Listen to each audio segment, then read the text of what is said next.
Okay, looks like we got a bit of criminal fraudulence. And so, today, guys, it looks like Boeing has been pleading guilty to fraud, which is a federal charge in this case, which is it's a bit much. But let's get you guys recapped on what this particular lawsuit's about. So essentially, Boeing has had two big crashes in the past 5-ish years. One in 2018 with Flight 610, which was going from Jakarta to Soekarno-Hatta International Airport. And that one eventually crashed about 13 minutes later into the sea, and there were no survivors. A similar thing happened with Ethiopian Airlines Flight 302 in 2019, where it took off, and then eventually the system that was implemented, the MCAS system, was not working. And so what ended up happening with that is that they ended up crashing, and then nobody survived again. And there's a third case that's also going to be mentioned, where there was one where an Alaska flight was taking off, and then the door just came off when it was flying. So then it had to go and land early. Some people got injured, but luckily everybody survived. And with Boeing, I did a whole 40-minute video a few months ago about it, where I looked into different whistleblowers and different flight logs, and try to piece together exactly what is going on with the company.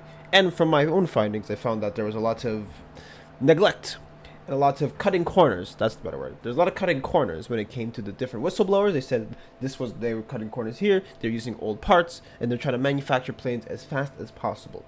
And well, I won't summarize 40 minutes for you because that took me a long time to make. Essentially, though, that's where we are today. So Boeing has had a string of controversies over the years when it comes down to their manufacture of their airplanes, and a lot of people have died for it. So now the Department of Justice has finally put their foot down on Boeing, and we're going to take a quick look at the case. Of course, this is going to be like clips and stuff, but anyways, you get the point. So right now, this is just basically an update video, so let's see what they have to say about that. More than 5 years after two fatal MAX 8 crashes overseas killed 346 people, this morning Boeing has agreed to plead guilty to a single felony charge related to the crashes. That charge, conspiring to defraud the federal government. Boeing confirmed overnight it had reached the plea deal with the Justice Department. The deal already, though, drawing reaction. Victim families feel like Boeing is getting off easy. Court documents indicate Boeing would pay an additional $235 million fine and be required to invest more than $455 million in compliance and safety programs. What the plea deal does not demand is legal accountability for the many lives lost. A faulty flight control system called MCAS was implicated in both deadly crashes. A multi-billion-dollar settlement in 2021 allowed Boeing to avoid prosecution, but last month prosecutors accused the company of breaching that agreement.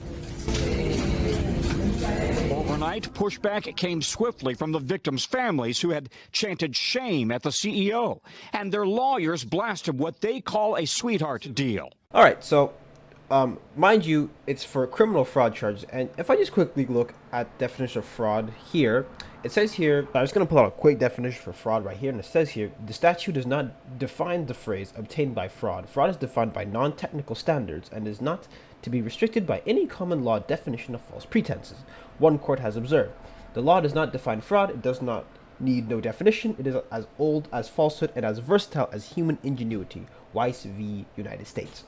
Now, the Fourth Circuit, reviewing a conviction under the 18th USC, also noted that fraud is a broad term which includes false representations, dishonesty, and deceit. That's from the U.S. Justice Department. So just so we're all on the same page of what fraud is by definition, at least in the United States where this takes place. Now, this is, of course, a private company, but the whole point is that Boeing would say that their planes are very safe. They're safe to travel. However, with the new system that they implemented, it actually ended up that it wasn't that way. So you tell me exactly what it is. And a lot of people are saying it's a slap on the wrist. I wholeheartedly agree, because the amount of I wish I could explain, like, the amount of neglect and the amount of cutting corners that they did to their planes was insane. And the amount of, if you look into it yourself, you will find that people, especially when it comes from the whistleblowers, you'll find that Managers are telling people like, oh, this didn't make sense. The FAA was very slow when it came to investigating Boeing, and even at their investigation, they would find the same stuff that the whistleblowers were saying. So you can imagine that you have whistleblower over here says this, FAA takes the time, FAA finds out, oh wow, it actually turns out they're committing fraud. So it's just, well, not committing fraud, but they find out that, oh, this part here was not properly used. The wiring here wasn't working. The bolts were shut on properly. And when it comes to engineering planes, it has to be so precise because one little mistake and the whole plane goes down. So you can imagine that Boeing has been doing this for years to stay on top. But guess what? Eventually, it catches up to you eventually. But either way, yeah, no, the whole 455 million to go into the safety stuff, honestly, they should have been doing safety from the start. That's just a fact. But it kind of goes to show you that when it comes to like when you get to a certain level of not prestige, but you're at a certain like you're at the top basically, because Boeing is one of the only few plane manufacturers like out there, like the big ones. The other one is the what I think it's like Airbus, and I'm forgetting another one. So there's a lot of there's not much competition, but between the big ones, it's like, oh, you want to be getting the government contracts, you want to be getting this and that. So naturally, the company's going to be cutting corners. And honestly, I'm surprised nobody tossed like an egg or something about the CEO, because that is insane. And I'm not a lawyer, so I don't know exactly the legal ramifications around this. But could you actually, in theory, could you prosecute for not really manslaughter, but like at least like neglect over life or something? I don't know the legal term for it. I'll have to look it up later. But I'm just wondering if that's possible, because literally there was no survivors in each of the planes that went down, at least the two big cases. So yeah, it's pretty crazy to think about it, but I don't know. This plea deal sounds to me, in my research, it sounds to me more like it was just a little get out of escape card, get out of jail free card. It's like, okay, we'll plead guilty to some fraud, we'll pay a fine, and that's it. Even though my opinion, the fine should be a lot heavier, but my opinion is not really what's the matter here. What I'm just saying is that that's the case it is right now. So let's finish off and see what else we got. 346 people died in those two crashes. Therefore, a plea to manslaughter would be more fitting. Boeing has come under increased scrutiny following a series of mishaps, including a door panel that blew off an Alaska Airlines MAX 9 flight mid-flight. For its part, Boeing has committed to changes from the boardroom to the assembly line. We have tried to look at literally everything we do to make certain that that can never happen again. But those promises ring hollow for the grieving relatives who are calling for even more action. I think that when people are not held accountable, you're setting a standard of what you can get away with. Yeah, the families of those who died have filed an objection to the court overseeing the case. They want a judge to throw this plea deal out, just to reject it out of hand. Okay, so it actually turns out you can use manslaughter. Okay, I said some neglect nonsense, but you kind of get the point here.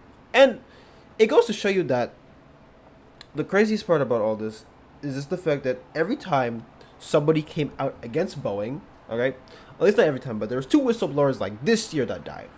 And so what ended up happening is that people were like, okay, once two people die after they speak up about certain stuff, or they're like in the middle of a lawsuit or something's not right. And even other people who have come out against Boeing in particular, they're like, yeah, they're kind of scared for their life because they could be taken out in no time. But when it comes to like, especially with the victims of the family, listen, a criminal fraud charge is nowhere near enough.